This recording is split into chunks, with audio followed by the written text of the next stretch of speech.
अमरावती महानगरपालिका झोन क्रमांक 4 अंतर्गत बडनेरा प्रभाग क्रमांक 22 मधील अशोकनगर, यवतमाळ रोड, मिलसाळ आणि आठवडी बाजार परिसरात सार्वजनिक शौचालयांची दयनीय अवस्था उघड झाली आहे। महिनोन महिने साफसफाई न झाल्याने या ठिकाणी घाणीचे ढीग साचले असून तीव्र दुर्गंधी पसरली आहे। अनेक शौचालयांमध्ये पाण्याची कोणतीही व्यवस्था नाही, तर काही ठिकाणी वीजही उपलब्ध नाही। दरवाजे तुटलेले, गटारे तुंबलेली आणि सर्वत्र अस्वच्छता अशी भयावह परिस्थिती नागरिकांना रोज अनुभवावी लागत आहे। या शौचालयांचा वापर करणे नागरिकांकरिता धोकादायक ठरत असून आरोग्याच्या समस्या निर्माण होण्याची शक्यता वाढली आहे। विशेष म्हणजे या परिसरात बहुतांश घरांमध्ये आता वैयक्तिक शौचालयांची सुविधा उपलब्ध झाली आहे। त्यामुळे सार्वजनिक शौचालयांचा वापर अत्यल्प झाला असून ते निष्प्रयोजन ठरत आहे। यामुळे नागरिकांकडून आता या जीर्ण व धोकादायक शौचालयांना पाडून त्या जागेचा समाजोपयोगी कामांकरिता वापर करण्याची मागणी जोर धरत आहे।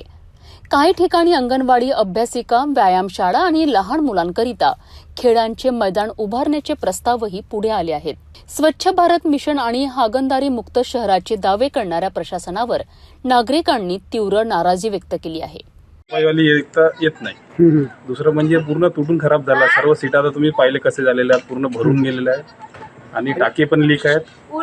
तर आमचं म्हणणं असं आहे की आम्हाला हा संडास इथं पाहिजे नाही। सर्व लोकांच्या घरी संडास झालेले आहेत। त्याच्याबद्दल आम्हाला इथे एखादी समाज मंदिर वगैरे चांगला हॉल बनवून लोकांचे जे काम येईल असं पाहिजे। संडास साफसफाई करणारे कर्मचारी काही कोणी येऊन नाही राहिले। आता काही वर्ष झाले, काही वर्ष म्हटलं म्हणजे जर मला असं वाटते की ह्या 2 वर्षात तुम्ही पाहिलंच नाही तर कोणी आलं। 15 महिन्याबंद नालीवाली येते, 2 माणसं येतात आणि त्याला जर म्हटलं आपण की बाबू हे काढ बरं साफसफाई, तुम्हाला जेले सांगणार त्याला सांगून द्या, म्हणजे हा शब्द बोलतो। सध्या अवस्था मी पाहून आले साफसफाईला इथं माणूस वगैरे येतात, पण सध्या सफाई साफ होत नाही। आणि दुसरं म्हणजे आता वस्तीचे लोक कमी झाले, तिथं बाहेरचेच लोक येते आणि घाण राहते थोडी, दारं पण नाही, त्याला लाईट नाही आहे, काही नाही आहे। आणि हो, आणि थोडं स्वच्छ जर ठेवलं, कारण आता आजूबाजूला लोक राहतात, तर चांगलं होईल। पाण्याची व्यवस्था काय आहे?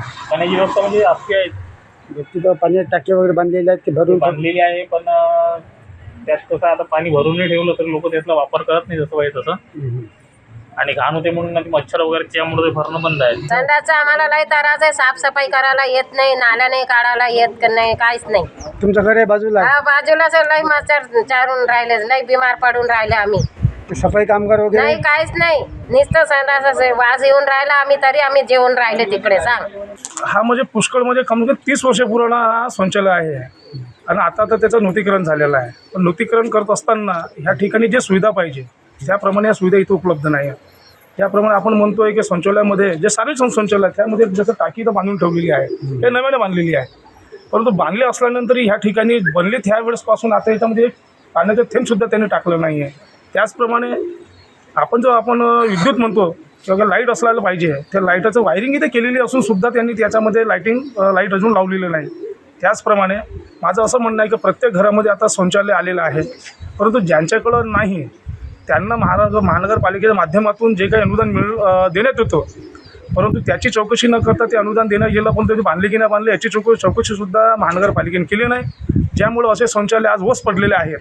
पण माझं असं म्हणणं आहे तर जे शौचालय कोणत्या कामात येत नाही किंवा वापरण्यात येत नाही, अगर त्या शौचालयात जागी आहे, त्या जागेचा वापर अगर भविष्यातील चांगल्या गोष्टीसाठी करता येईल, त्या ठिकाणी अगर वाचनालय, अभ्यासिका केंद्र किंवा कसं काही प्रकारचं अगर महानगरपालिकेनं उपक्रम राबवलं तर येणाऱ्या कालावधीत चांगल्या प्रकारचा एक संदेश प्रत्येक व्यक्तीला जाऊ शकतो।